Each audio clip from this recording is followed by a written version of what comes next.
Hello everyone, বৃহস্পতিবার আজকে 25শে December, সন্ধে এখন 6টা বাজছে। আমি এই টাইমে এখন ডাইনিং টেবিলটা ভালোভাবে পরিষ্কার করে একটু সেট করছি, কেননা আজকে আমাদের বাড়িতে আসছে ম্যাডাম আর তার বড় মেয়ে ডিনারে। ম্যাডাম তো মাঝে মধ্যেই আসেন ডিনারে বা লাঞ্চে, কিন্তু ম্যাডামের বড় মেয়ে অস্ট্রেলিয়াতে থাকে।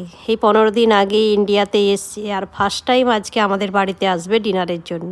সেই জন্য একটু ডাইনিং টেবিলটা প্রথমে সেট করে নিলাম, তারপরে ড্রয়িং রুমটা ভালোভাবে একটু সেট করে নেব। ডাইনিং টেবিলটা তো সেট হয়ে গেছে। সুরাকের উপরে একটা এরকম বড় সাইজের আর্টিফিশিয়াল প্ল্যান্ট রেখেছিলাম। এই ডাইনিং টেবিলের পাশে একটি ছোট্ট টেবিল আছে, এখানেই প্ল্যান্টটা রাখতাম, কিন্তু বাচ্চা আছে বাড়িতে, এটা তো রাখা যাবে না। ওরা এই প্ল্যান্টটার নিচে যে মাটি থাকতো সেটা নিয়ে খেলতো, গোটা ঘর ছড়াতো এই মাটিগুলো। সেই জন্য ওই সুরাকের উপরেই তুলে রেখেছিলাম। তো ডাইনিং টেবিলের পাশে একটি ছোট্ট টেবিল আছে, এখানে আর্টিফিশিয়াল প্ল্যান্টটা রেখেছি, আর একটা টেডি আছে বাচ্চাদের, এই যে শিপ, ডাইনোসর, এগুলো এখানেই রেখেছি। আর ডাইনিং টেবিলটাও সুন্দরভাবে সেট করে দিয়েছি। ম্যাট আর ডিনার করবে যেহেতু, প্লেট, সব স্পুন সব কিছুই রেডি করে দিয়েছি। আর ওই দেখুন, ওই সুরাকের উপরটাও আমি কিছু, এইখানটা এত নোংরা হয়েছিল, ভালো করে পরিষ্কার করলাম। আর এখানে সব আর মানে আর্টিফিশিয়াল না, এগুলো হচ্ছে রিয়েল প্ল্যান্ট। সোফাটাকে দেওয়াল সেটে ছিল, সেটাকে একটু সামনে আগিয়ে দিয়েছি। আর সোফার নিচে এত ধুলো জমেছিল, সেগুলো সব ভালোভাবে পরিষ্কার হয়ে গেছে।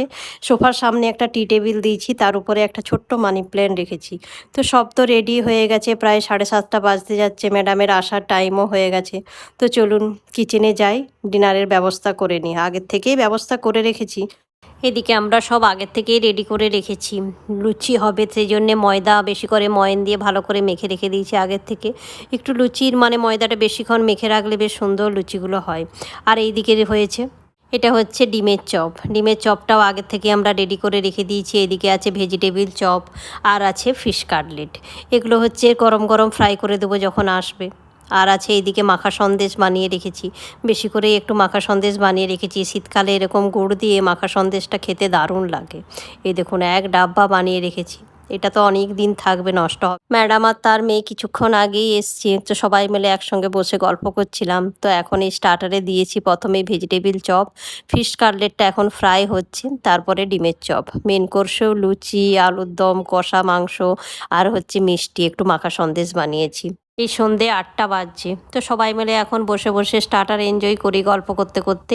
একটু লেট করেই ডিনার করব। প্রায় এখন 10:30 বাজতে যাচ্ছে, তো ডিনারটাও প্রায় রেডি করে দিয়েছি, লুচি, আলুর দম আর চিকেন কষা। তো চলুন এখন ডিনারটা দিয়ে দিই। সবাই মিলে এখন গল্প করতে করতে ডিনারটা সেরে নিন। তো চলুন, ভিডিওটা এই পর্যন্ত। ভিডিওটা ভালো লাগলে চ্যানেলটাকে সাবস্ক্রাইব করবেন, লাইক করবেন, শেয়ার করবেন। আর ভিডিওটা কেমন লাগলো অবশ্যই কমেন্ট করে আমাকে জানাবেন। দেখা হবে নেক্সট ভিডিওতে।